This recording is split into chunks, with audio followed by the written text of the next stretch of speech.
అత్యుత్తమ ప్లేస్మెంట్స్ తో ఎంఎన్సీ కంపెనీలలో ఉద్యోగమే లక్ష్యమా? ఇంజనీరింగ్ చదవాలనే మీ పిల్లల కలని కేజీ రెడ్డి కాలేజ్ తో నిజం చేసుకోండి. మీరు ఈ కోణం ఒక బాగా హ్యూమర్ ఉండే కోణం ఒకవైపు, మరోవైపు విశ్వనాథ్ గారితో మీరు పనిచేశారు. ఆయనది చూడంగానే సంప్రదాయం లేచి నిలబడుతుంది. విశ్వనాథ్ గారి కన్నా కూడా నేను సెంటిమెంట్ సినిమాలు చేసింది కృష్ణారెడ్డి గారితో. శుభలగ్నం, మావిచిగురు, అవన్నీ సెంటిమెంట్ సినిమాలు.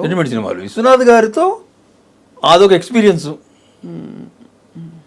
ఆ సినిమా పేరు రిలీజ్ అవ్వాలి. అది సిరిమువ్వల సింహనాథం. నేను చూసాగా. చూసారు? అది కళాకృష్ణ హీరో. కళాకృష్ణ గారు హీరో. ఇంకో ఇద్దరు అమ్మాయిలు, మాధవీలత అని ఒక అమ్మాయి, ఇంకో అమ్మాయి హీరోయిన్స్. అవును అవును. ఆ సినిమాకి నన్ను పెట్టుకున్నారు. నేను 4-5 రోజులు డిస్కషన్కి వెళ్ళా. నేను ఇంతమందిని చూశానండి కథలు చెప్పేవాళ్ళని ఇండస్ట్రీలో.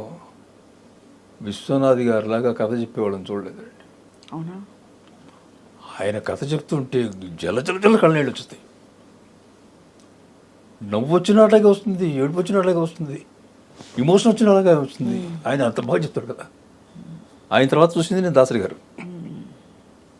ఆయనతో పోల్చలేను కానీ ఆయన కూడా బ్రహ్మాండం. దాసరి గారు కూడా బ్రహ్మాండం కథ చెప్పడంలో. అయితే ఈయనది చాలా సెంటిమెంట్గా అసలు అద్భుతంగా రాస్తాడు, చెప్తారు ఆయన. సరే ఇట్లా కొన్నాళ్ళు డిస్కషన్ జరిగింది. నేను డైలాగులు రాయాలి. అప్పుడు నండూరు విజయ్ అని ఆయన దగ్గర కో డైరెక్టర్ నాకు శ్రీకృష్ణ పరమాత్మలాగా ఒక అడ్వైజ్ చేశాడు. అర్జునుడు విన్నాడు అక్కడ, నేను వినలేదు ఇక్కడ. అది తేడా వచ్చింది.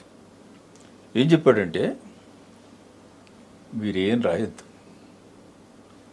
డిస్కషన్లో సీన్లో ఆయన ఏం చెప్పారో దానికి రండి కూర్చోండి అలాంటి పదాలు కూర్చి కుట్టేసి ఇచ్చేయండి, వెళ్ళి రండి అన్నాడు. నేను అలా ఇలా అనుకుంటా, నేను దివాకర్ బాబు కదా, నేను రాయాలి కదా అని నేను అద్భుతంగా రాసుకున్నాను నా స్టైల్లో.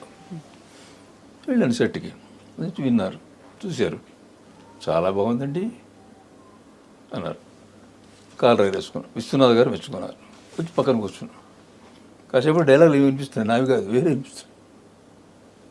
వీళ్ళు చూసి ఆర్టిస్టులు ఏదో చేస్తున్నారు, నేను చేసినవి కాదు అవి.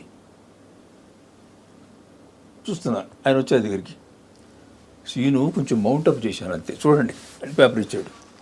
ఇస్తే అందులో రండి కూర్చోండి, తిన్నారా, కాఫీ తాగుతారా, ఇవే నావి, మిగతా డైలాగ్ నావి కాదు.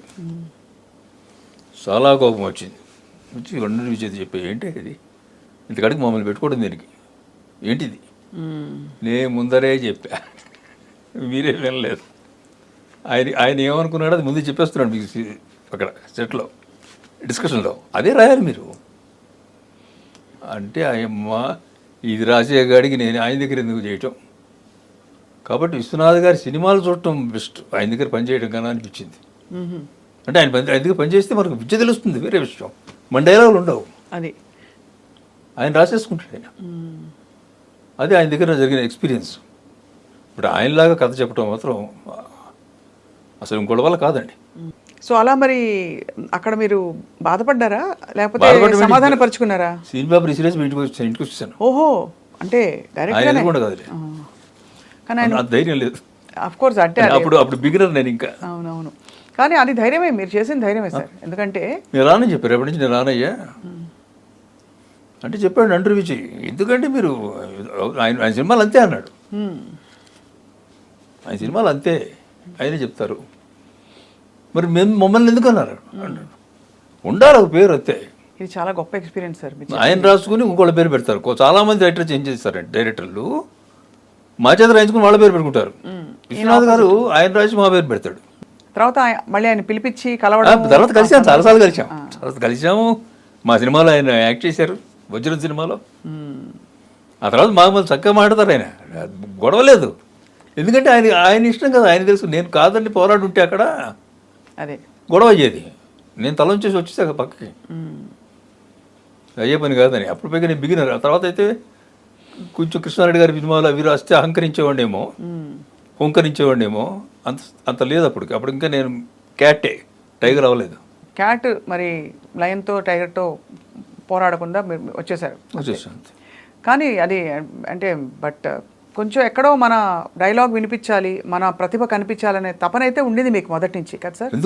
చెప్తున్నాను, మీ గుండెల మీద చేసుకుని తినే ప్రతి మెతుకుని నేను సంపాదించుకున్నది. నాకు గోస్ట్ రైటర్ లేడు. ప్రతి ఒక్క సినిమా, ప్రతి ఒక్క నాటకం కానీ, ప్రతి సినిమా కానీ, ప్రతి అక్షరం నాదే. మరి ఎంత గర్వంగా చెప్పగలను నేను?